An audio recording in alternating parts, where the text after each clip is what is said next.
श्रीमते रामानुजाय नमः। अस्मद्गुरुभ्यो नमः। श्रीमते रामानुजाय नमः। श्री श्री 1008 स्वामी जी श्री सीतारामाचार्य जी महाराज के दिव्य अमृत वचन श्री नित्य लीला ग्रंथ भाग 14 में से दिनांक 23/11/44। कर्म ज्ञान भक्ति समझाया, ऐसा महात्मा जी के पद में कहा गया है। उसी पद में से शरणागति सुलभ बताया।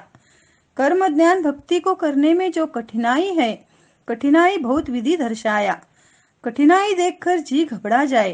पहले समझ लीजिए, 4 वेद, 6 शास्त्र, 18 पुराण और सभी पुस्तकों में कर्म ज्ञान भक्ति की ही कथा भरी है। वेदों से लेकर हनुमान चालीसा तक में। गाड़ी आती है, सिग्नल हो गया, कुलियों के भरोसे न रहे। असली सामान खुद बगल में दाबे, गाड़ी में चाहे जहां बैठ जाए।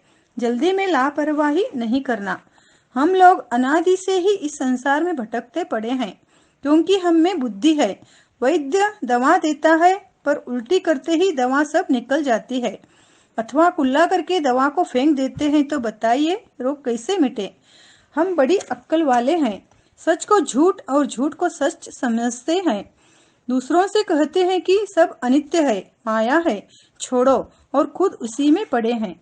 वार्तामाला में लिखा है कि अनित्य संसार है। श्री कुरे स्वामी जी कहते हैं कि दिव्य धाम में नित्य बंधु परमात्मा है। अभी मालूम नहीं पड़ते, पर जरूर है। छोकरी के पीहर वाले हैं, पर उसके सामने नहीं है। आगे जो पति मिलेंगे, उन्हीं की हकदार छोकरी होगी। माँ का गहना बेटी के काम का नहीं। सासुरे विदाई होते समय माँ कहेगी कि बेटी, ए मेरा गहना उतार कर धर देना चाहिए। सासुरे की चीज पर ही पूरा हक है। माने न माने कोई, पीहर को छोड़ना ही पड़ेगा। दादा सब छोड़कर चले गए, हमें भी चलना होगा।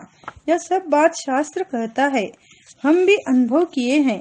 आप सब भी अनुभव करते ही हैं। लड़की को चाहिए कि असली चीज संभाल कर रख ले। यह न हो कि चलते समय असली चीज छूट जाए।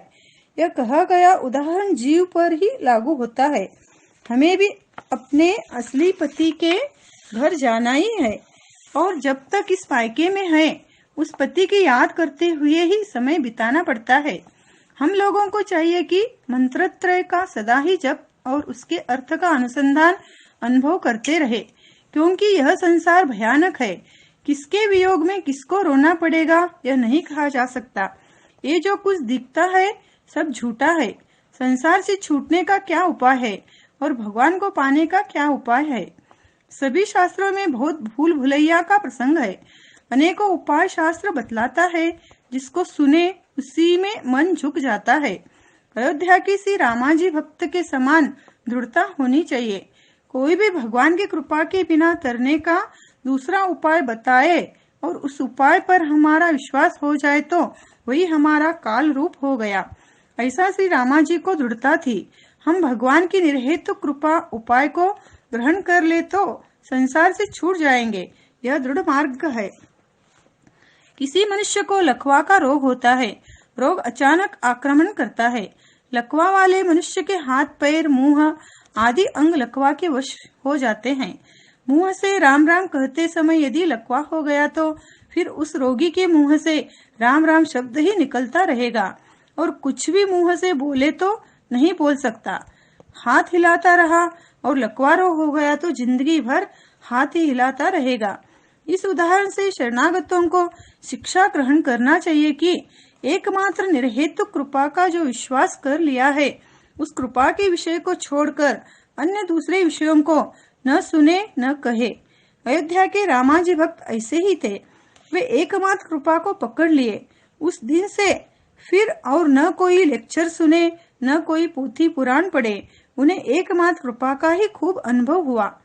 आप में से कोई प्रेमी अयोध्या जी में हमारे पास आए और वे अयोध्या में कहीं भी घूमने नहीं गए, तो हमें जंचा कि इन्हें सत्संग सुना लागू हुआ है। जैसे एक भिक्षुक सिर्फ आप ही के यहाँ भिक्षा मांगता है, आपको छोड़ किसी दूसरे के यहाँ नहीं जाता है। ऐसा देखकर आप उस भिक्षुक को सब कुछ देंगे, क्योंकि वह एक आपके ही भरोसे है। उसी प्रकार भगवान का दरबार है। भगवान का दरबार छोड़कर दूसरे दरबार में जो नहीं जाता है, उसकी फिक्र सब तरह से भगवान ही करते हैं। श्री रामाजी भक्त को कई जगह से भाषण उपदेश सुनने का बुलावा आता था, परंतु वे तो एक चीज कृपा को ही पकड़ लिए थे, इसलिए किसी का भाषण सुनने नहीं गए और न तीर्थ मेला ही में गए। वे अपने खेड़े गांव में बहुत बीमार हो गए तो कोई कहा कि शायद शरीर छूट जाए, अतः अयोध्या जी चले, वहाँ शरीर छूटना अच्छा होगा। उन्होंने कहा कि हमें जरूरत नहीं, हम तो कृपा के आश्रित हैं, चाहे जैसे जहाँ शरीर छूट जाए, हमको कोई फिक्र नहीं है। यह मुर्दा जले उसका दुर्गंध अयोध्या जी में क्यों फैले? वहाँ हमारे भगवान अति प्रेम से निरंतर भ्रमण करते हैं, उनको क्यों कष्ट पहुँचाया जाए? ऐसी रामा जी की दिव्य भावना थी। हम सब सत्संग में सुनते हैं परंतु उसका मनन नहीं करते, अतः मनन करना चाहिए। भगवान माँ सुचा फिक्र मत कर ऐसा कहे हैं। भगवान के कहने पर विश्वास करते रहना चाहिए। संसार छूटने का भगवान की कृपा को मान लिया, फिर यदि कोई दूसरा उपाय पुण्य को उपाय माना तो कृपा उपाय को खो दिया। भगवान श्री जी सहित उनकी सेवा करना ही परम फल है। अगर दूसरी चीज फल भगवान से मांगा तो समझो कि असली फल खो दिया। यह हमारा धन है, इस कीमती धन को गुरु कृपा रूपी तिजोरी में रखे तो सदा सुरक्षित रहेगा, अन्यत्र रखने से धन की हानि हो जाएगी। गुरु परंपरा स्मरण के बाद ही वेद मंत्र का अनुभव करे। कृपा उपाय सेवा फल, अन्य उपाय अन्य फल जड़ से ही त्याग कर दे, ऐसा ही सख्त नियम है। दशरथ जी दूसरा उपाय और दूसरा फल पकड़े थे, भगवान को गोद में खिलाए, वह भी काम नहीं दिया। पहले अन्य उपाय व फल का त्याग करे, फिर भगवान की कृपा ही उपाय और उनकी सेवा ही परम फल है। इस तत्व को पकड़ ले। भगवान ने भी कहा है कि पहले परित्यज्य फिर शरणम व्रज। इस बात को कभी नहीं भूलना चाहिए, अवश्य विजय होगी। श्री लाल जी का मंगल हो, श्री स्वामी जी का मंगल हो। सायंकाल 6 बजे। इस समय कैसा घोर काल चल रहा है। महाप्रलय सी भयंकरता संसार में फैली है, जीवों का पार नहीं है। जहाँ देखो जीव ही जीव है। चींटियों का दल निकलता है तो देखते ही बनता है। विविध प्रकार के जंतु भी अपार है। टिड्डी दल आकाश में देखा जाता है, सूर्य तक उस दल में छिप जाता है। टिड्डी दल जहाँ आक्रमण कर देती है, वन बगीचे खेत वृक्ष के फल फूल पत्ते कुछ भी बच नहीं पाते हैं। जैसे आकाश के जीव अनंत है, वैसे ही पानी में भी जीव अनंत प्रकार के हैं। सब शरीरधारी जीवों में मनुष्य शरीरधारी जीव की कुछ गिनती की जाती है, उसमें भी अनेक रूप रंग की जातियां हैं। जंगल में नंगे रहते मनुष्यों को देखिए, जंतुओं को मारकर खा जाते, और जो लोग शहर गांव में रहते हैं उनकी देखिए कैसी दुर्दशा है। कैसे वैर विरोध एक दूसरे का नाश करने में लगे रहते हैं। ऐसे भयानक दुखदायी समय में भी प्रभु की कैसी कृपा हम लोगों पर है। 4-6 वर्ष के बालक तक पर प्रभु का साक्षात दर्शन अनुभव का कृपा प्रभाव चल रहा है, और आश्रित जनों में स्वरूप ज्ञान अनुष्ठान आदि कृपामय है। कहिए श्री पंडित जी, भगवान की कैसी कृपा यहाँ पर चल रही है? जवाब मिला कि यह सब कृपा हमारी श्री स्वामी जी सरकार की है, आपकी ही कृपा से यह सब परमानंद हो रहा है। यह श्री कृपा संसार में अन्यत्र नहीं है।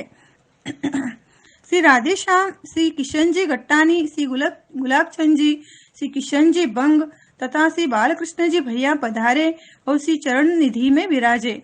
श्री चरणों में दास ने निवेदन किया कि 5-6 वर्ष पूर्व श्री चरणों की कृपा से इन कृपा पात्र श्री राधे श्याम जी, श्री किशन दास जी आदि को साक्षात दर्शन खूब ही अनेक बार हुए हैं। उन अनुभवों में देवतांतर उच्छेदन आदि भी खूब हुए हैं। श्री सरकार सुनकर बहुत प्रसन्न हुए और बताए कि श्री रघुनाथ भवन में गीता प्रवचन के समय हमने जो श्री गीता जी का शपथ किया था कि चाहने वालों को भगवान के दर्शन मिलेंगे, उसी समय से यह दिव्य कृपा का प्रवाह सावन महीने की सरयू नदी की बाढ़ के समान खूब प्रभावित हुआ। 10 इधर 25 उधर पड़े हुए भगवान का साक्षात अनुभव कर रहे हैं। ऐसा वह एक समय आ गया था और आज तो वार्ता मात्र ही रह गई, वह विषय बहुत कम हो गया। जीव इस आनंद को भोगने का अधिकारी नहीं बनता है तो क्या किया जाए। उस दिन श्री पंडित जी के यहाँ रंगनायकी बाई को जो भगवत दर्शन हुआ था उसे देखकर हम तो घबरा से गए। अति विचित्र कृपापूर्ण दर्शन था। एक प्रसंग अयोध्या जी का बताए कि एक बालक श्री चरण सेवा में रहता था। उसके मुख पर हस्त फेर कर पूछा कि क्या आप वामन हो, त्रिविक्रम हो। इतने ही में उस बालक को दिव्य साक्षात अनुभव दर्शन हुआ। नाड़ी गति की पता ही नहीं, ऐसा अनुभव हुआ।